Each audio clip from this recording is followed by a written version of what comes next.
The message came from nowhere, crackling through the vast communication networks that connected thousands of worlds across the galaxy.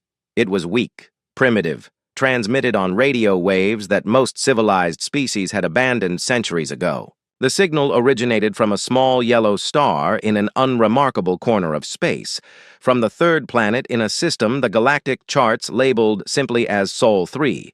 Ambassador Zexthul stood before the massive viewing screen in the Confederation Council chamber, his 6 eyes studying the translated text that scrolled past in flowing script. Around him, representatives from dozens of species murmured among themselves, their various forms of communication creating a symphony of clicks, whistles, and telepathic static. To the Galactic Confederation, the message began in what the translation computers had identified as the dominant language of the sender species. We are the people of Earth, representing the unified governments of humanity. We have recently achieved interstellar communication capabilities and wish to establish peaceful, diplomatic relations with your organization. We come in friendship, seeking knowledge and offering the same in return. A ripple of amusement passed through the chamber. Several of the smaller species chittered openly, while the massive hegemon delegates simply rumbled with what passed for laughter among their kind. Zexthul himself felt his mandibles twitch in what his species considered a smile. Peaceful diplomatic relations, repeated Counselor Vrakath, her crystalline form chiming with each word. How quaint! Another primitive species believes they can simply ask to join the Confederation. Zexthul gestured for silence with one of his 4 arms. The message continued, and he wanted to hear all of it. The humans, as they called themselves, went on to describe their world, their recently unified government, and their desire to contribute to what they termed the greater galactic community. They offered gifts of mathematical knowledge, artistic works, and scientific discoveries. They even included coordinates for their home world and invited a diplomatic mission to visit them. Mathematical knowledge, scoffed Admiral Kesserak, his scales shifting to display patterns of contempt. From a species that has not even achieved faster-than-light travel. What could they possibly know that we do not? The analysis reports appeared on Zexthul's personal display. Sol 3, the planet these humans called Earth, was a single world harboring approximately 8 billion individuals of their species. They had achieved atomic energy and basic spaceflight, putting them at classification level 7th on the Confederation development scale. Most level 7 species were either ignored entirely or absorbed as labor sources after minimal resistance. Their energy output suggests they have discovered nuclear fusion, reported the chief science advisor, a floating jellyfish-like being, whose translator rendered its bioelectric speech into standard Confederation. However, their largest vessels appear to be barely capable of reaching their own planetary satellites. No evidence of energy shields, plasma weapons, or quantum manipulation. More laughter echoed through the chamber. Zexthul examined the tactical assessment. No orbital defenses. No evidence of military space capability beyond crude chemical rockets. Their most powerful weapons were primitive nuclear devices that could barely crack the armor of a Confederation shuttle. They request an exchange of ambassadors, Zexthul announced, his voice carrying easily through the chamber's acoustics. They offer to receive our delegation with what they call full diplomatic honors, and hope to establish trade agreements and mutual defense pacts. The last phrase sent several species into renewed fits of amusement. Mutual defense pacts with a single-world species that could not even protect their own orbital space. High Counselor Yethnan, the ancient leader of the Confederation, raised one of her many tentacles for attention. Her species had been among the first to achieve interstellar travel, and her personal age was measured in millennia. When she spoke, the entire chamber fell silent. This request amuses the Council. She said, her words carrying the weight of absolute authority. However, the Confederation has always maintained that even the most primitive species deserve consideration. We shall send a diplomatic mission to this Earth. She paused, and Zexthul could see the calculation in her ancient eyes. Of course, we must also assess their potential value to the Confederation. Their population numbers suggest they could provide adequate labor for our mining operations in the outer systems. Their home world may contain resources worthy of exploitation. The decision was unanimous, as Zexthul had expected. The Confederation would dispatch a diplomatic vessel to Sol 3, but not for the reasons the humans hoped. They would assess the species for potential integration as a client state, or, more likely, as a protectorate whose resources and population could be efficiently managed. Ambassador Zexthul, High Counselor Yethnon continued, you will lead this mission. Take the Ascendant Glory and a suitable diplomatic party. Inform these humans of the Confederation's generous offer of protection and guidance. If they prove cooperative, we may allow them to retain some level of self-governance. If not, she did not need to finish the sentence. Everyone in the chamber understood the fate of species that refused Confederation generosity. As the council session ended and the various species began filing out of the chamber, Zexthul reviewed the mission parameters on his personal communicator. The Ascendant Glory was a mid-sized vessel, well-armed but designed for diplomatic functions. Its crew of 300 included representatives from a dozen different Confederation species, each selected for their expertise in dealing with primitive civilizations. The ship's captain, a veteran named Korthan from the militaristic Kralex species, appeared on his display screen. Ambassador, we can depart within 6 standard cycles. The journey to Sol 3 will take approximately 20 days at standard cruise speed. Excellent, Zexthul replied. Ensure our gift storage bays are properly stocked. We will want to impress these humans with demonstrations of our technological superiority. He closed the communication and turned back to the viewing screen, which now displayed a tactical map of the Sol system. Such a small, insignificant star, harboring a species that believed it could simply request membership in an organization that controlled thousands of worlds and countless trillions of beings. The humans' message had included samples of their art and music, which the Cultural Analysis Department had reviewed. Primitive but showing some creativity, the report concluded. Their mathematics were elementary by Confederation standards, though they had managed to discover some basic principles of physics and chemistry. Their literature spoke of concepts like honor, freedom, and self-determination, concepts that would need to be properly managed once they became a Confederation protectorate. Zexthul made his way through the corridors of the council station toward his private quarters.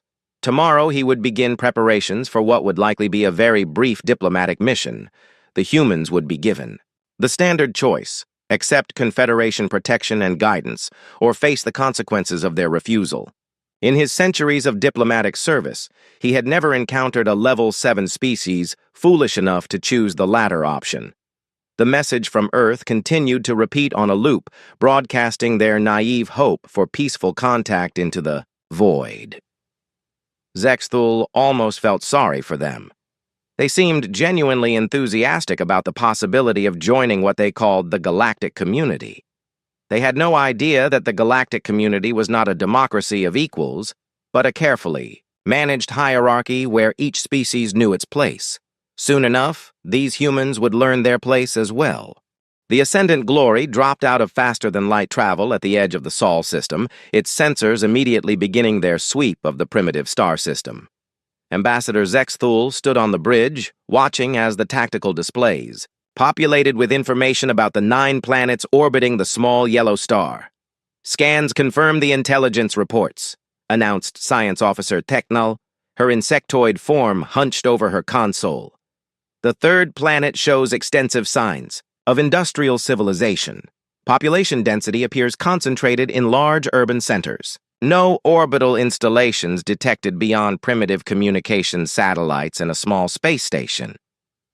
Captain Korthan examined the tactical readouts with professional interest.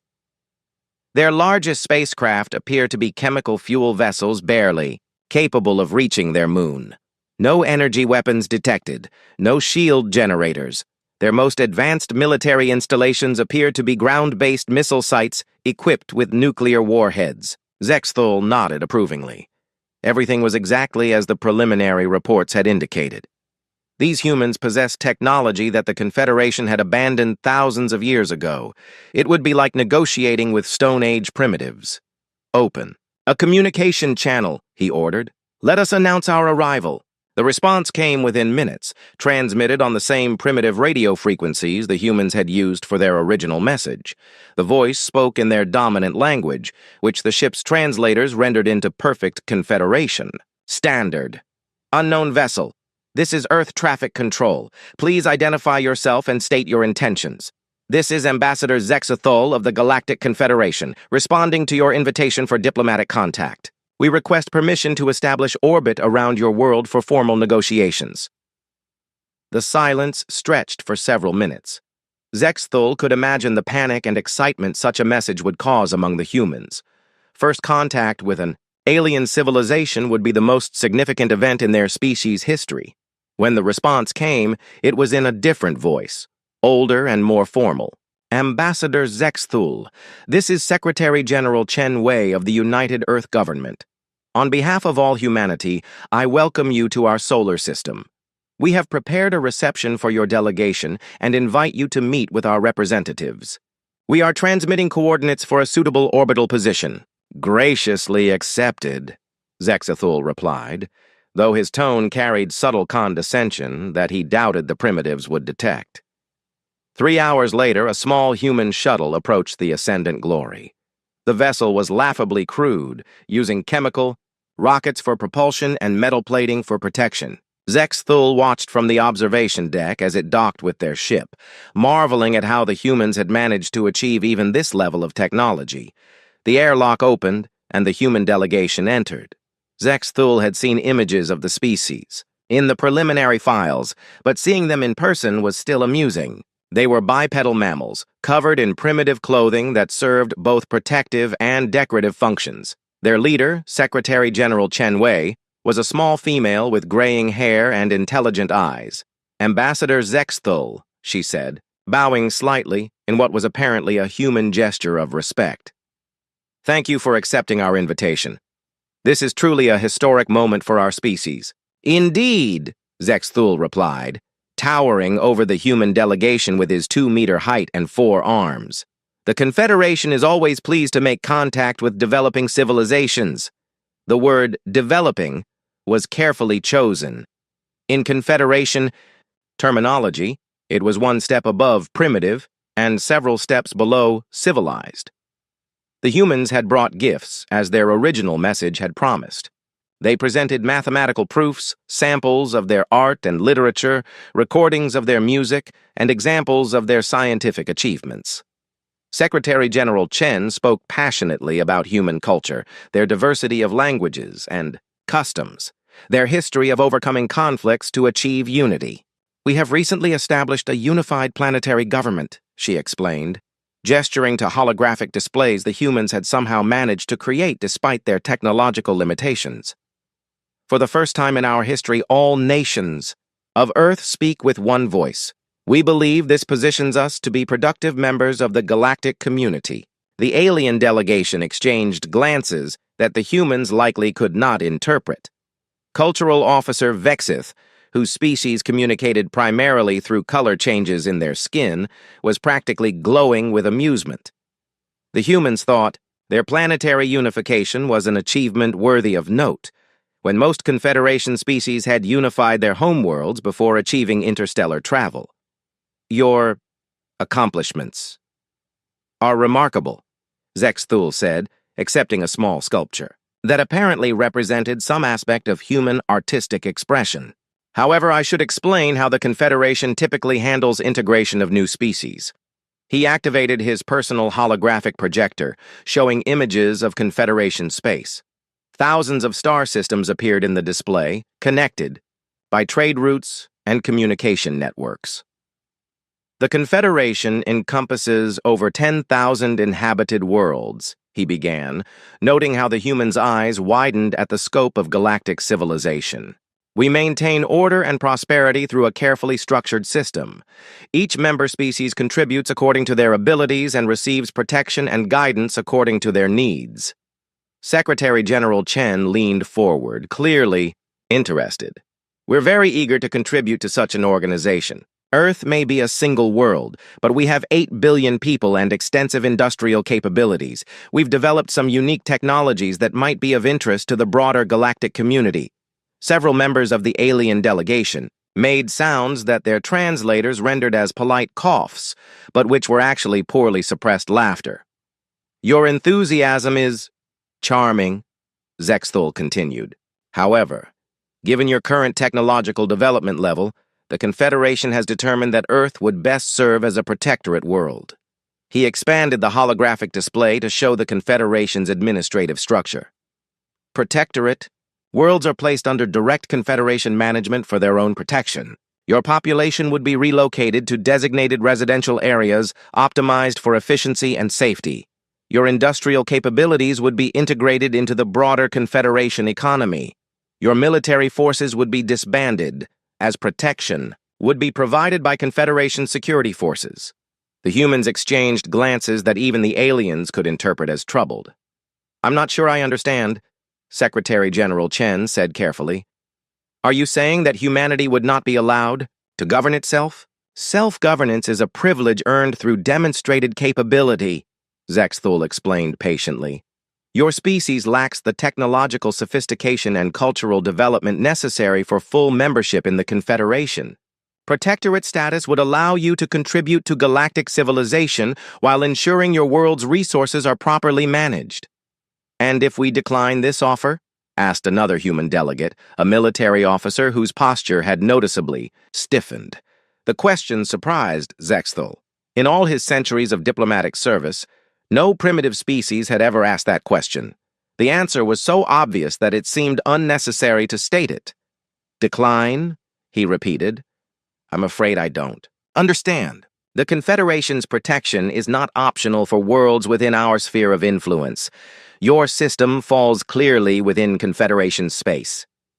Secretary General Chen stood slowly, her small frame somehow managing to project dignity, despite being surrounded by beings who could easily overpower her. "Ambassador Zexthul," she said, her voice carrying a firmness that seemed incongruous with her species' primitive technology. "I'm afraid that proposal is unacceptable. We respectfully decline your offer of protectorate status. Humanity will remain a free and independent species." The silence that followed her words was absolute. Every alien in the room stared at the small human female who had just done something that no one in the Confederation had seen before. A primitive species had refused their generous offer of protection and management. Zexthul's mandibles twitched, in what might have been amusement or disbelief. "I believe there has been a misunderstanding. Perhaps your translation systems are malfunctioning. The Confederation's offer is not a negotiation. It is an inevitability." "Our translation systems are working perfectly," Secretary General Chen replied. "And our answer remains the same. We appreciate your visit, but humanity chooses to remain independent. We hope you will respect our decision." For the first time in his diplomatic career, Ambassador Zexthul found himself genuinely speechless. Ambassador Zexthul stared at the small human female for several long moments, his 4 eyes blinking in sequence as his mind processed what he had just heard. Around him, the other members of the Confederation delegation seemed equally stunned by the unprecedented response. "Secretary General Chen," he said finally, his voice carrying the patience one might use with a confused child, "I believe you may not fully comprehend the situation. The Confederation's authority extends across thousands of star systems. No single world has the capability to exist independently within our sphere of influence." "We understand the scope of your organization," Chen replied calmly. "However, we also understand the principle of self-determination. Humanity will not surrender its freedom simply because we are outnumbered." Cultural Officer Vexith's skin shifted through several colors that the translation system identified as expressions of bewilderment and amusement. Military Attaché Krexvol, a heavily armored creature from one of the Confederation's warrior species, leaned forward with what passed for a smile among his kind. "Perhaps," Zexthul said, his tone becoming more formal, "a demonstration would help clarify the realities of your situation. He gestured to Captain Korthan, who nodded and activated his communication device. Captain to bridge. Prepare a demonstration of our defensive capabilities. Target the uninhabited landmass designated as coordinates 77 Alpha. Through the observation windows of the diplomatic chamber, the humans could see the Ascendant Glory's main weapons systems coming online.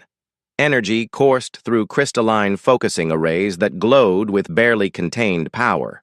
The ship's plasma. Cannons rotated toward Earth, their targeting systems locking onto a small uninhabited island in the planet's largest ocean. The island you are about to observe has no human population, Zexthul explained conversationally. Consider this an educational demonstration of the technology gap between our civilizations. The plasma beam that lanced down from the ship lasted only 3 seconds. When it ended, the island was gone, replaced by a perfectly circular area of glass that reflected the sunlight like a mirror. The energy release had been so intense that it had fused the ocean floor into a crystalline sheet extending several meters below the surface. The human delegates watched in complete silence.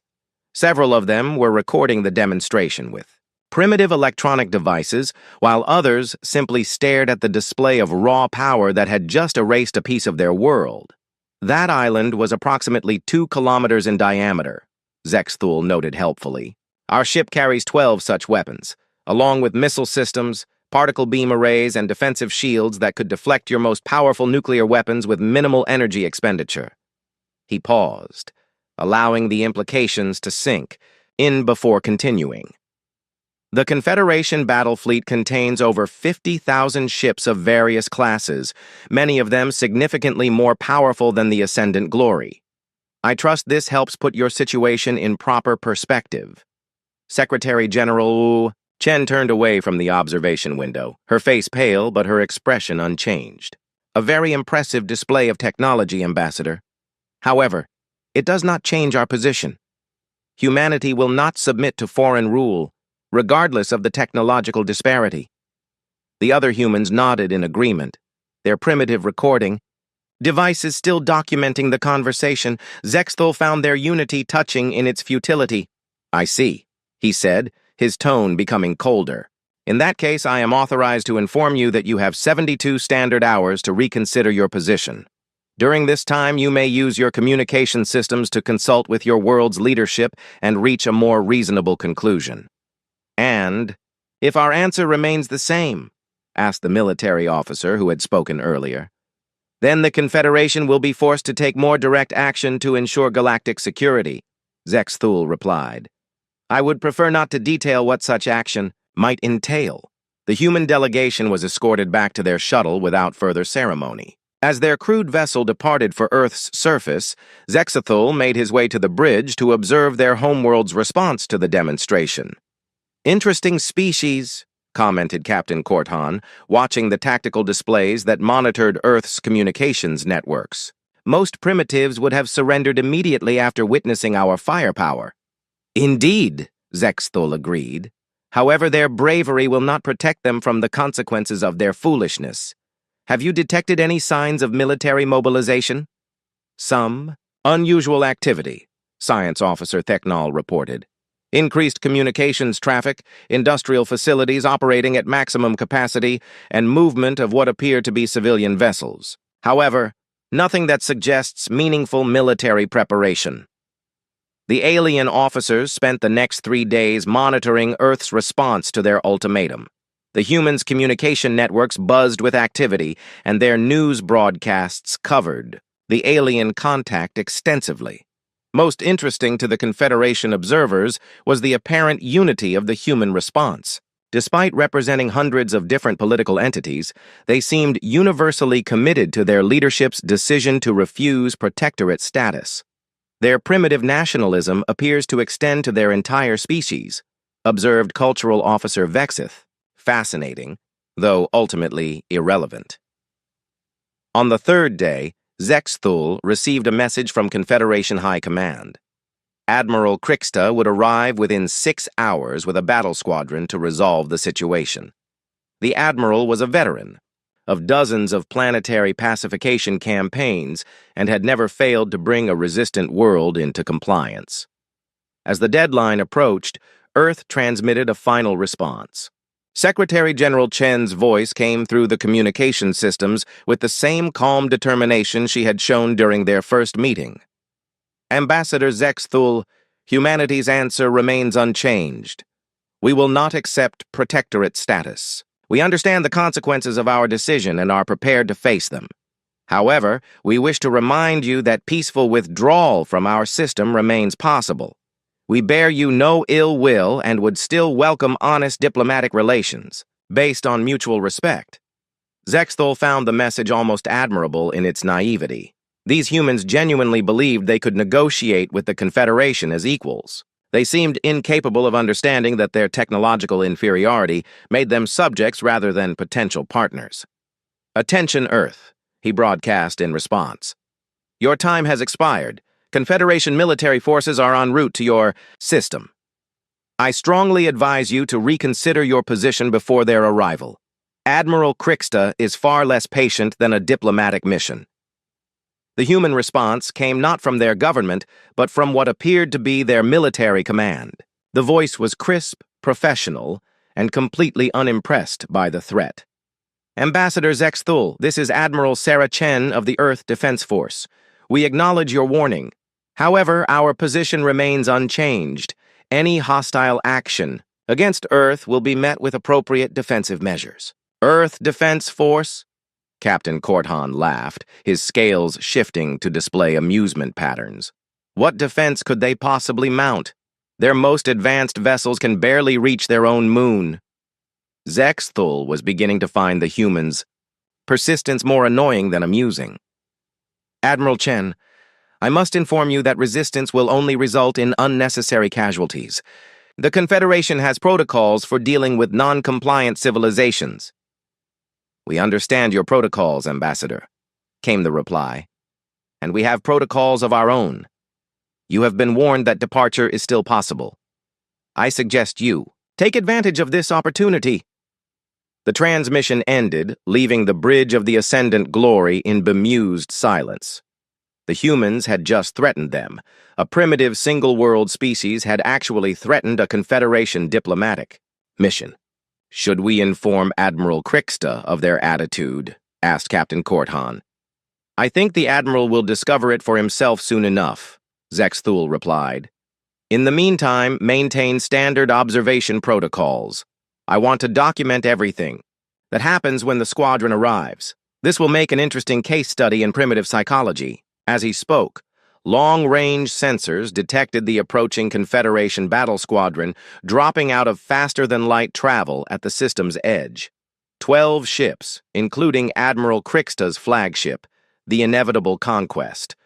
More than enough. Firepower to reduce Earth's surface to molten slag if necessary. The humans were about to learn why resistance to the Confederation was not just futile, but literally unthinkable. The Confederation battle squadron emerged from faster-than-light travel in perfect formation. 12 warships arranged in a combat spread that had been perfected over thousands of military campaigns. At the center of the formation flew the Inevitable Conquest, Admiral Kriksta's flagship, its hull scarred from dozens of planetary pacification operations. Admiral Kriksta stood on his command bridge, surveying the primitive star system through the main viewing screen. His species, the Kralex, had evolved from pack hunters, and his predatory instincts made him particularly effective at suppressing rebellious worlds. His massive frame, covered in chitinous armor plating, moved with surprising grace as he studied the tactical displays. "Report," he commanded, his voice carrying the authority of someone who had never failed to complete a mission. "System scan complete, Admiral," responded his tactical officer. "Single inhabited world, third planet from the star. Population approximately 8 billion. No orbital defenses detected. No fleet formations in system beyond the diplomatic vessel. Ascendant Glory. What about their military capabilities? Primitive nuclear weapons, chemical fuel rockets, and basic industrial infrastructure. Their most advanced combat vehicles appear to be atmospheric aircraft using jet propulsion. No energy weapons, no shield technology, no faster than light.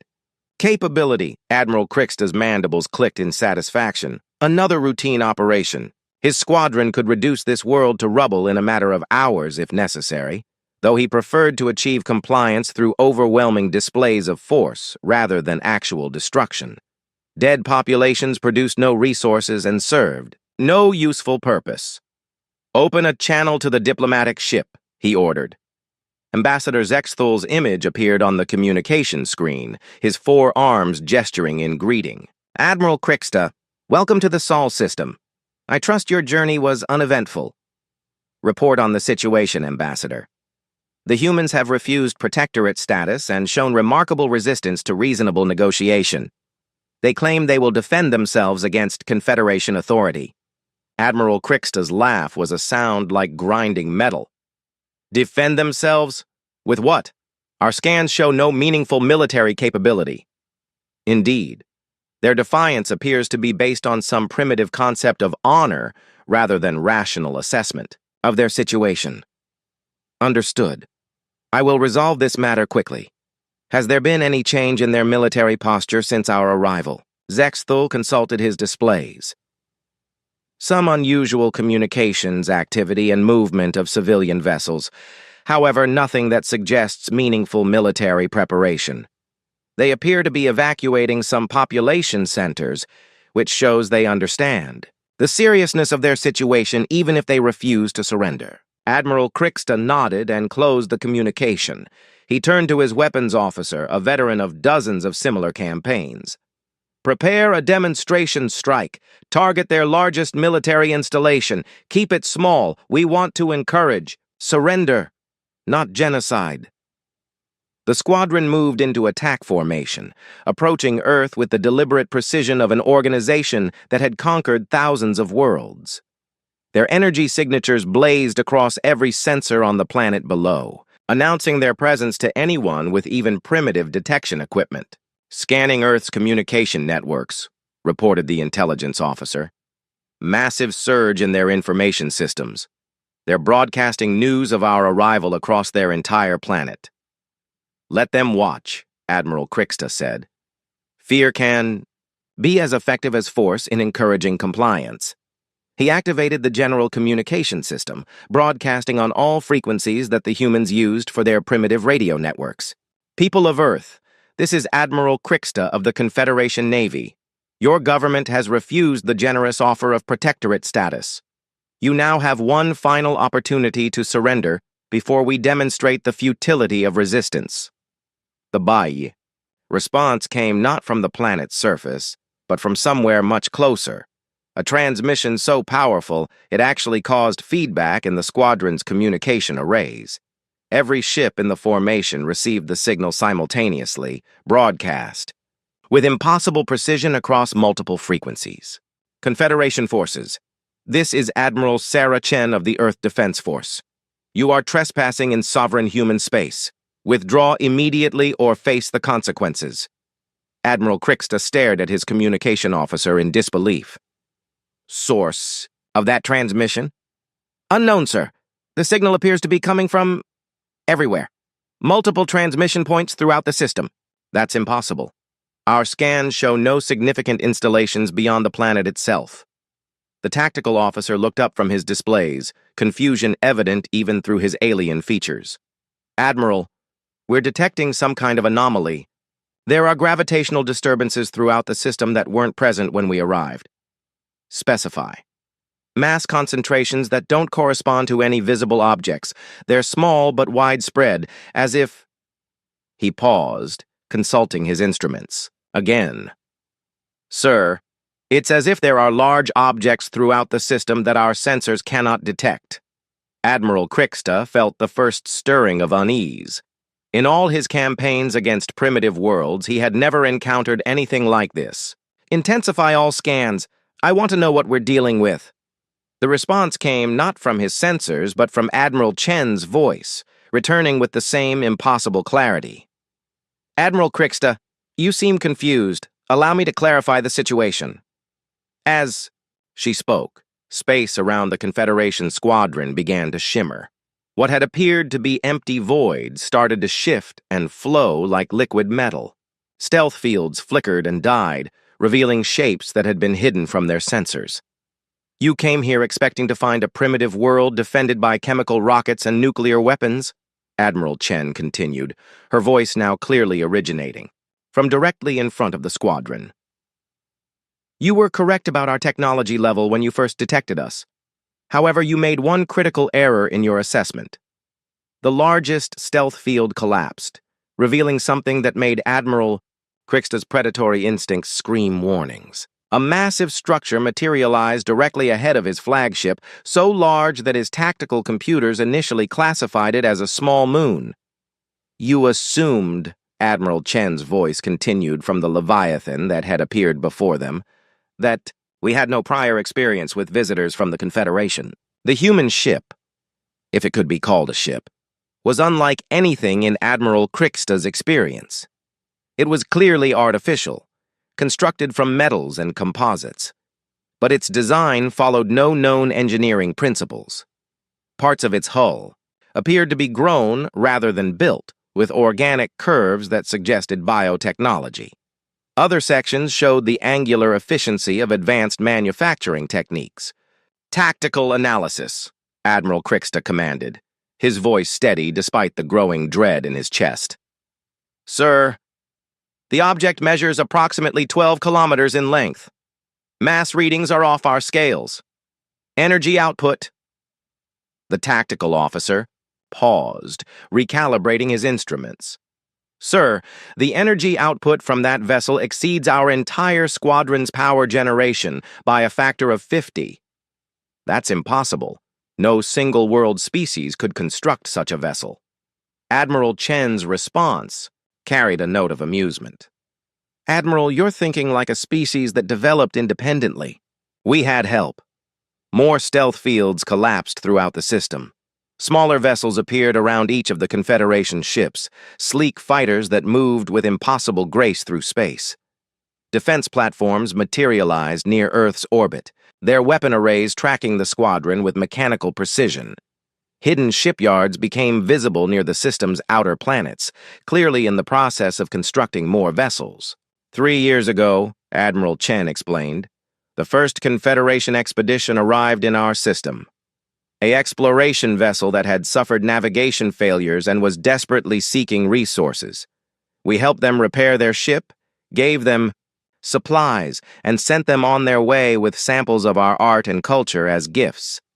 Admiral Krixta's blood went cold. 3 years ago, the exploration ship Wandering Star had been reported lost with all hands. There had been no distress signals, no trace of wreckage. In return for our assistance, Admiral Chen continued, they provided us with detailed information about Confederation technology, military doctrine, and territorial expansion patterns. We learned that your organization does not recognize the sovereignty of single-world species. We learned that you were coming.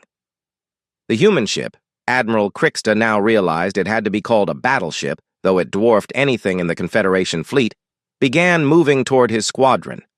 Despite its massive size, it accelerated smoothly, without any visible propulsion system. We spent 3 years preparing for your arrival, Admiral Chen said. 3 years reverse engineering Confederation technology and adapting it to human manufacturing techniques. 3 years building a defense force capable of protecting our independence. Admiral Krixta looked at his tactical displays in growing horror. The energy readings from the human vessels were impossible. They had somehow leapfrogged millennia of technological development in 3 years. You have 60 seconds to begin your withdrawal. Admiral Chen's voice. Admiral Krixta stared at the impossible vessel hanging in space before his squadron, his predator instincts warring with military training that had never prepared him for a situation like this. The human battleship was so large that his flagship could have fit inside its main gun barrel with room to spare. The gravitational distortions it created were affecting his navigation systems, and the energy readings were beyond anything his instruments could properly measure. Admiral, his tactical officer reported, voice tight with barely controlled panic, we're detecting weapon systems across the entire surface of that vessel. Plasma cannons, particle beam arrays, and Sir, there are weapon types our computers cannot identify. Classification? Krixta demanded, though he already knew the answer would be meaningless. Unknown, sir. The technology appears to be a hybrid of Confederation systems and something else entirely. Our databases have no reference for these configurations. On the communication screen, Ambassador Zexthal's image flickered with static. The diplomatic vessel was clearly struggling with the electromagnetic interference generated by the human ships. Admiral, this is impossible. Our intelligence reports indicated a primitive civilization with no space-based military capability. Your intelligence was 3 years out of date, Admiral Krixta replied grimly. He opened a channel to Admiral Chen. Admiral Chen, I am prepared to discuss terms for our withdrawal. There are no terms to discuss, came the immediate reply. You will leave our system now, or we will remove you. The choice is yours. Admiral Krixta looked at his tactical displays, searching for any advantage his squadron might possess. His ships were among the most advanced in the Confederation fleet, veterans of dozens of successful campaigns, but they were facing something that defied all conventional understanding of technological development. Sir, his intelligence officer called out, we're receiving detailed scans of our vessels. Every ship in the squadron is being analyzed by their sensor systems. How detailed? Complete structural analysis, weapon system identification, shield frequency mapping. Sir, they know more about our ships than our own engineers do. The implications were terrifying. If the humans could scan Confederation vessels with such precision, they could also target them with devastating accuracy. Admiral Krixta realized that his squadron was not just outgunned, they were completely defenseless. Admiral Chen's voice returned. Your vessels are impressive examples of Confederation engineering. The inevitable conquest is particularly well designed. Those plasma cannons could probably crack a small moon given enough time. The casual assessment of his flagship's capabilities sent chills through Admiral Krixta's scaled hide. The humans were discussing his weapons as if they were toys. However, Admiral Chen continued, I should point out that our main gun has an effective range of approximately 6 astronomical units and carries enough firepower to sterilize a planet's surface in a single shot. Your shields would stop it for roughly 3 microseconds. To demonstrate her point, one of the smaller weapon arrays on the human battleship briefly activated. The energy beam lanced past Admiral Krixta's flagship, missing by several kilometers, but still causing his ship's shields to flare from the peripheral energy discharge. The beam continued into space, striking an asteroid in the system's outer reaches and converting it to superheated plasma in an instant. That was our point defense system, Admiral Chen noted helpfully. Designed for destroying incoming missiles and small attack craft. Admiral Krixta's weapons officer looked up from his console, his face pale. Sir, that single shot carried more energy than our main batteries combined, and they have hundreds of similar weapons across their hull. The Admiral finally understood the true scope of his predicament. The humans had not just built a larger ship, they had fundamentally advanced beyond Confederation technology. Somehow, in 3 years, they had achieved what it had taken his civilization millennia to develop. How? He transmitted, his voice carrying genuine bewilderment. How did you accomplish this in such a short time? The same way humanity has always accomplished the impossible, Admiral Chen replied. We adapted. When we learned about the Confederation's expansion patterns, we realized we had 2 choices, submit or evolve. We chose evolution. Images appeared on Admiral Krixta's screens, transmitted from the human vessel. They showed massive construction facilities hidden throughout the Sol system, automated shipyards that built components in space, and industrial complexes that had been concealed beneath the surfaces of airless moons. We had advantages you couldn't have anticipated, Admiral Chen continued. First, we had complete technical specifications of your technology, provided by your own people. Second, we had something you don't, 8 billion individuals all working toward the same goal. Third, we had motivation you cannot understand. The absolute refusal to surrender our freedom. More images flowed across the communication link. Human workers and automated systems laboring around the clock, converting entire asteroids into raw materials, building the hidden fleet that now surrounded the Confederation squadron.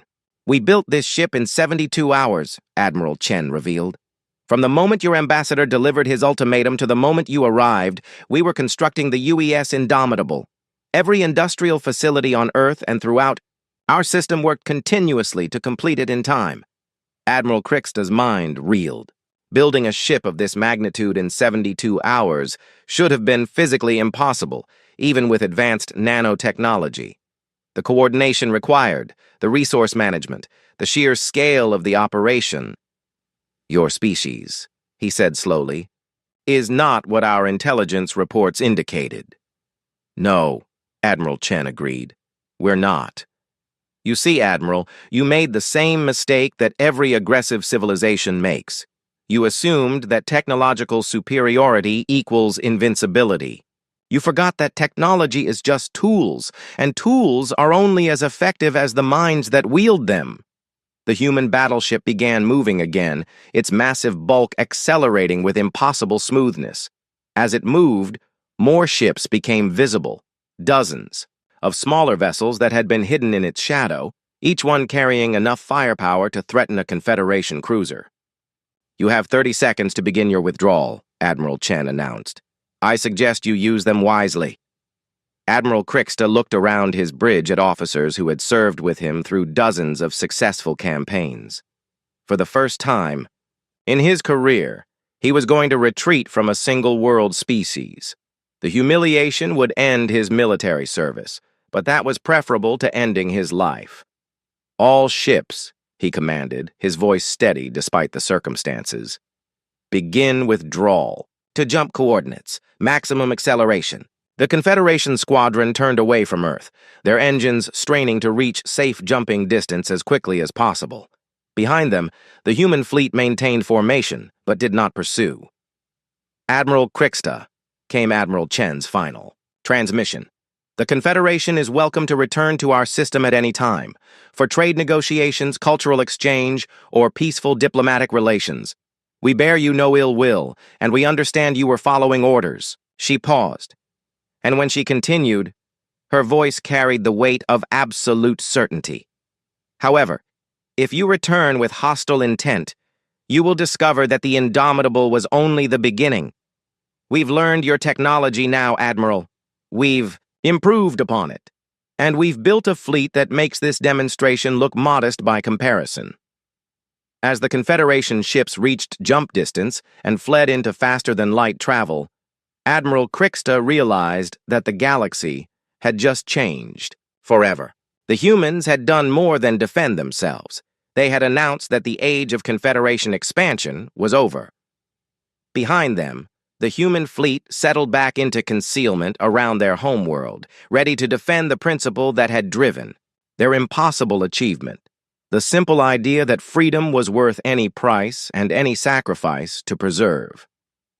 The last transmission from Earth followed the retreating squadron into hyperspace, Admiral Chen's voice carrying a message that would soon echo throughout Confederation space.